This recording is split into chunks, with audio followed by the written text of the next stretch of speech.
13. Let's send over to Peyton. All right, Leah, if you have plans outside this afternoon, let's all just take a deep breath and give it a few more hours, and hopefully things will start to settle down. But here's what we're dealing with. Heavier showers are moving across a big chunk of the area the rest of the afternoon.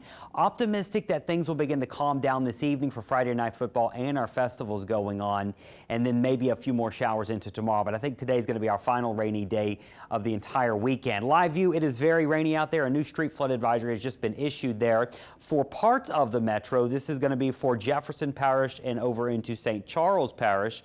You can see there where that flood advisory is in effect. This is literally just popping up here. So for parts of Kenner, out through parts of West Wego and Wagaman, and back through St. Charles Parish, where this heavier cell is now setting up and moving over Luling, Boutte, Destrehan, St. Rose, those areas in St. Charles. So you're going to be watching for street flooding right around the next few hours. Once again, that's from really Kenner back through St. Charles Parish, where those heavier showers are slowly moving over the same areas. And then you can see there are additional showers now popping up over other parts of the city. So it is going to be a very wet early afternoon. Heavy rain also down in the Bayou parishes through Lafourche Parish, a bit lighter in Houma, but it is a steady rain. And then some heavier showers just outside of Picayune getting into Sunbush. We've also got a shower just south of Bogalusa and a shower that's trying to creep into the Mount Herman area pretty soon, just north of Franklinton. So very rainy afternoon, in other words, but thinking that things will begin to settle down as we head into the Friday or Saturday rather and Sunday time frame. Still a couple showers, but not as rainy.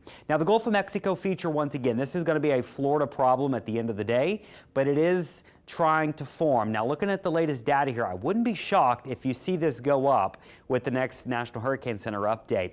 What models are latching onto now are all these showers and storms in the southwest Gulf. A lot of this is left over from a system that was in the Pacific recently that crossed over the thin area of land here in Mexico, got into the southern Gulf here. Now models want to redevelop this into early next week as it drifts towards Florida. There are several models now that do show a named storm in the Gulf of Mexico by early to mid next week. Our models are liking the idea of this, and again, regardless, doesn't look like it's coming here, but you can see there them showing those showers and storms developing on both of our global models, and they do show a system strengthening as it nears Florida into early next week. It may be something subtropical, but still a fairly healthy low pressure, and at the end of the day, this is going to be a big rain event, but if it does organize more, we may end up having some surge and wind problems in Florida as well, and this would be the Florida Peninsula. So the motion of this is going to be not our direction because we've got a cool front coming in next week. So whatever tries to form down here, it will slowly lift that direction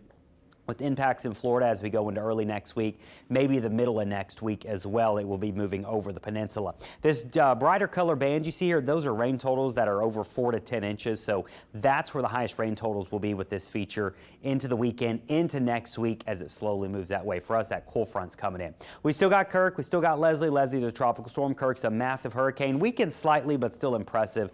A 140 mile per hour Category 4 storm.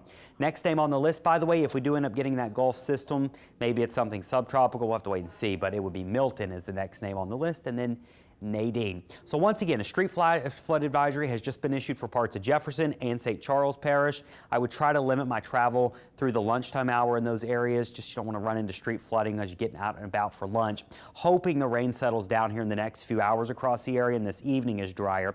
Chance of rain is possible this weekend, but certainly doesn't look like a complete washout. It will be breezy as well. And then as we get into next week, that weak front blows in. No, it doesn't really cool us off at all. We'll still be in the 80s, but our mornings will be cooler. Maybe some upper 50s on the way for the North Shore by Wednesday and Thursday.